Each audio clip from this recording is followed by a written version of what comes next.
और पत्थरों के बीच में कुछ नाराजगी जरूर हुई किसी को। हम तहे दिल से माफी चाहते हैं। अगर संस्थान के किसी कार्यकर्ता के द्वारा कोई जाने अनजाने गलती हुई हो तो हम संस्थान की तरफ से माफी चाहते हैं। कृपया इसको आगे न बढ़ाएं, गलती का सुधार अवश्य करें और अपने सुझाव जरूर दें, क्योंकि आपके बिना ये कार्यक्रम अधूरा है। आप हैं तो हम हैं, आप यहाँ नहीं है तो यहाँ कोई नहीं है। बोलिए श्री जगमोहन भगवान की, श्री नामदेव जी महाराज की। सबसे पहले मेरा फर्ज होता है संस्था निदेशक के नाते मुख्य अतिथि का आपको संक्षिप्त परिचय दे दूं। वैसे तो अशोक भाई ने कहा ही है, डॉक्टर श्री मोहनलाल जी छिपा, जो गर्व से अपने नाम के साथ में छिपा लगाते हैं, तो हम लोगों को छिपा लगाने में क्यों शर्म आती है? माली कहते खुद को माली, कुमार कहते कुमार, तो फिर छिपा कहने में तुमको क्या लगता है भार? दूसरी बात, कितना बड़ा संयोग हुआ।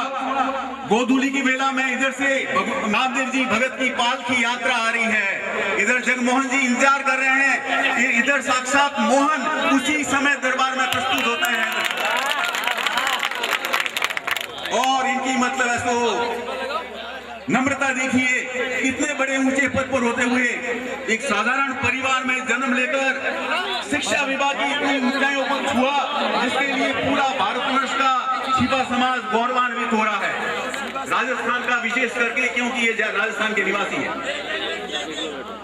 साथ में जाजम पर बैठकर नीचे आसन जमा करके इन्होंने भोजन ग्रहण किया सबके साथ में। और अशोक भाई को कहा कि इजाजत की कोई जरूरत नहीं, जब भी समाज का कोई फंक्शन हो मुझे बिना इजाजत बुला लिया करें, मैं तैयार हूं।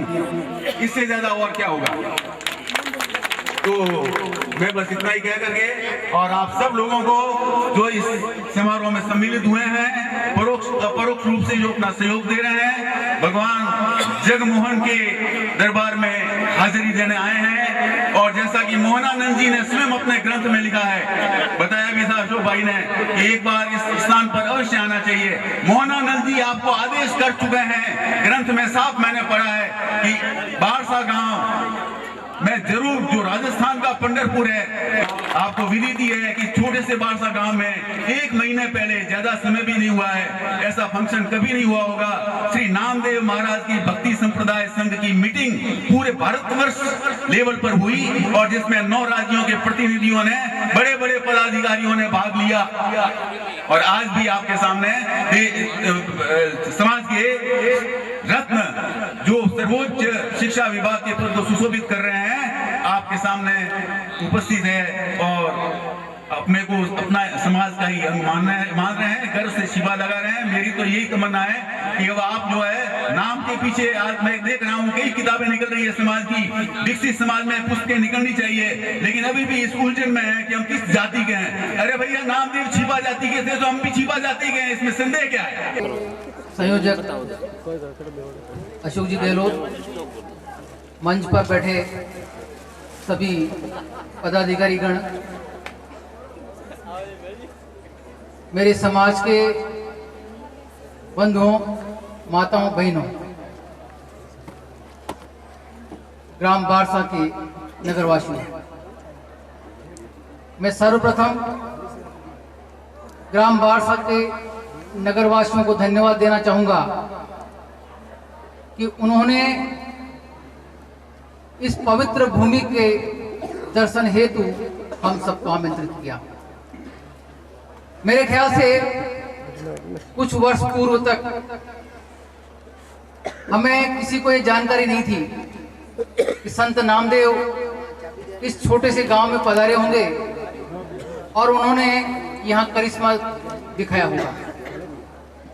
लेकिन मैं भाई अशोक जी गहलोत का धन्यवाद करता हूँ, आभारी हूँ कि उन्होंने प्रयत्न पूर्वक अपनी पूरी टीम के साथ इस ग्राम बारसा के महत्व का उजागर किया और पूरे भारत के नक्शे पर इसको लाने का प्रयास किया। बंधुओं, आज मुझे बड़ी प्रसन्नता है कि मेरा पूरा समाज इतनी बड़ी संख्या में यहाँ मौजूद है। मैंने आज तक इतना बड़ा समाज एक जगह एकत्रित होते नहीं देखा, और खासतौर से एक ऐसे पवित्र अवसर पर जहां संत नामदेव पधारे हों। वास्तव में आप लोग सभी धन्य हैं कि आपने इस पवित्र भूमि के दर्शन किए हैं। इस पवित्र भूमि के दर्शन का जितना लाभ होगा,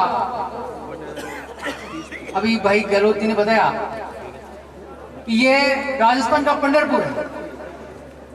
आप लोगों का जो उत्साह है उससे वास्तव में ऐसा लग रहा है कि राजस्थान का पंढरपुर बनने जा रहा है, क्योंकि अभी तक इस क्षेत्र की जानकारी केवल जोधपुर क्षेत्र को है। अभी जयपुर, कोटा, हाड़ौती क्षेत्र, मेवाड़ क्षेत्र, उसमें कम जानकारी है, लेकिन धीरे धीरे ये जानकारी बढ़ रही है। और निश्चित रूप से एक दिन आएगा जब बारसा गांव में पांव रखने की जगह नहीं मिलेगी।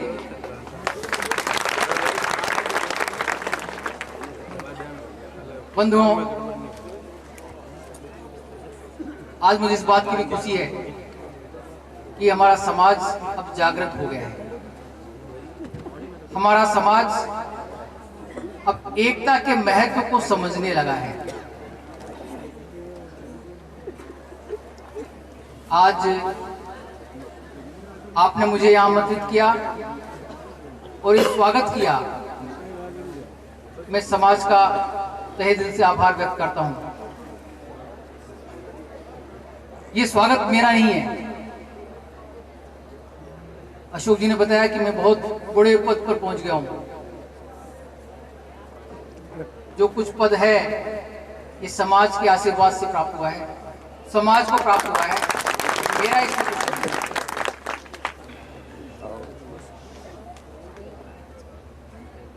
आज हम सब यहाँ इतनी बड़ी संख्या में हैं,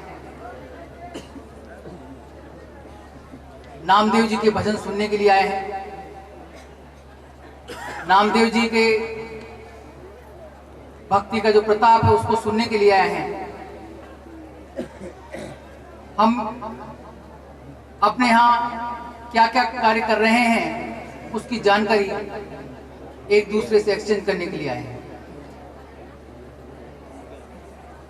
इस अवसर पर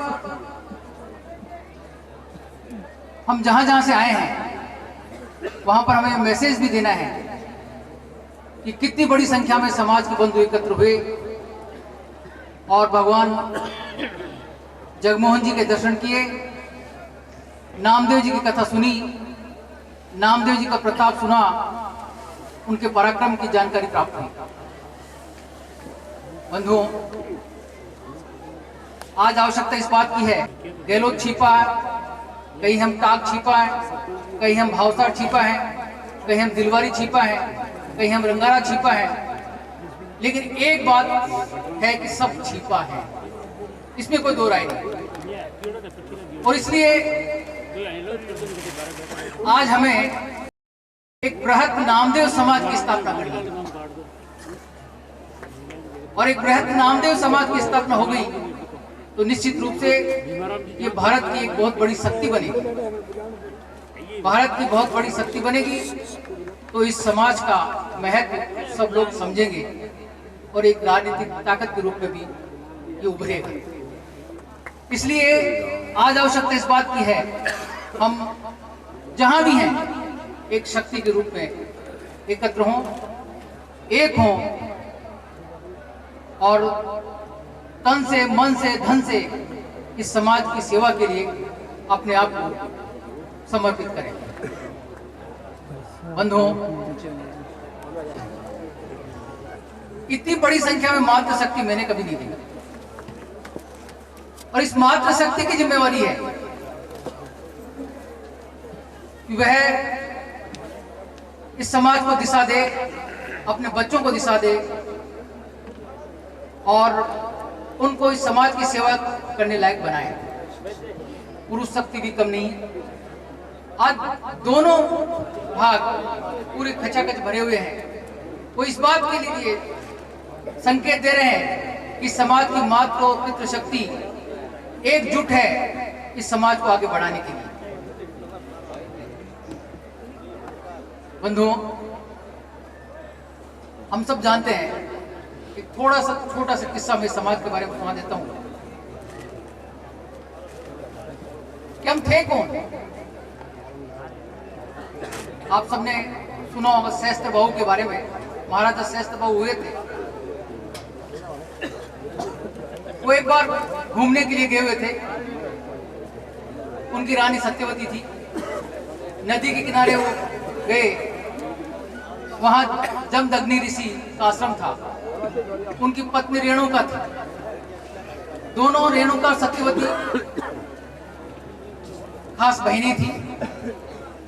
सत्यवती के मुंह से निकल गया कि काश तो एक महाराजा की पत्नी होती तो हमारी बड़ी आवभगत होती, क्योंकि रेणुका जमदग्नि ऋषि की पत्नी थी। महिलाओं में जैसा होता है कि थोड़ा सा कोई टिप्पणी कर दे तो बात चुप हो जाती है।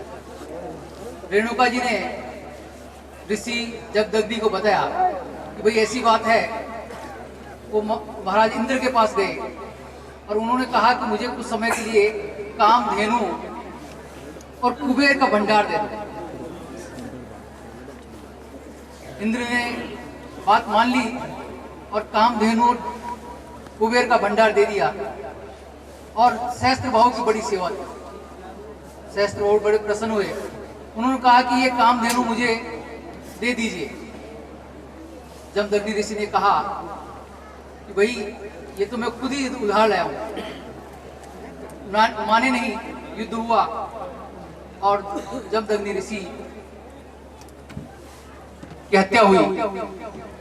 परशुराम जी ने जब पता लगा जगदम्बा के मंदिर में गए, परशुराम जी वहां आए और उन्होंने कहा कि भाई हम तो क्षत्रिय नहीं है।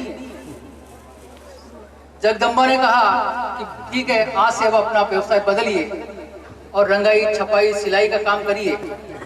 तब से ये समाज रंगाई, सिलाई, छपाई का काम करने लगा है। और क्योंकि पहले जो सूरसेन जी थे वो गोहिल गांव से निकले थे, इसलिए गहलोत छिपाओ का वंश चला। कृष्णादित्य टंकणी गांव से निकले थे, टाक छिपाओ निकल चला। कमलादित्य भावनगर से निकले थे, भावसार छिपा कहलाए। उसी प्रकार से राजा दिलीप और भृगुदत्त रंगारा और दिलावर छिपा। तो इस प्रकार से एक छोटी सी कहानी है। लेकिन 1270 में संत नामदेव अपने समाज में प्रकट हुए और संत नामदेव के नाम से आप पूरा समाज जाने लगा। लेकिन यदि उन 1000 गोत्रों की बारे में जाने तो निश्चित अपना समाज पूरे देश में बहुत बड़ा समाज है। भाई अशोक गहलोत और अन्य जगह पर अलग अलग बंधु समाज को एकजुट करने में लगे हुए हैं। मैं इन लोगों को बधाई दूंगा कि इस काम को जारी रखें और समाज को एकजुट करें। लड़की पढ़ी हो लेकिन लड़का पढ़ा हुआ नहीं मिले, कोई बात नहीं। लड़का पढ़ गया है, लड़की कम पढ़ी लिखी, कोई बात नहीं। शादी के बाद ही पढ़ाई लिखाई हो सकती है। पढ़ाई तो उम्र थोड़ी होती है। मेरी पत्नी अभी भी पढ़ रही है।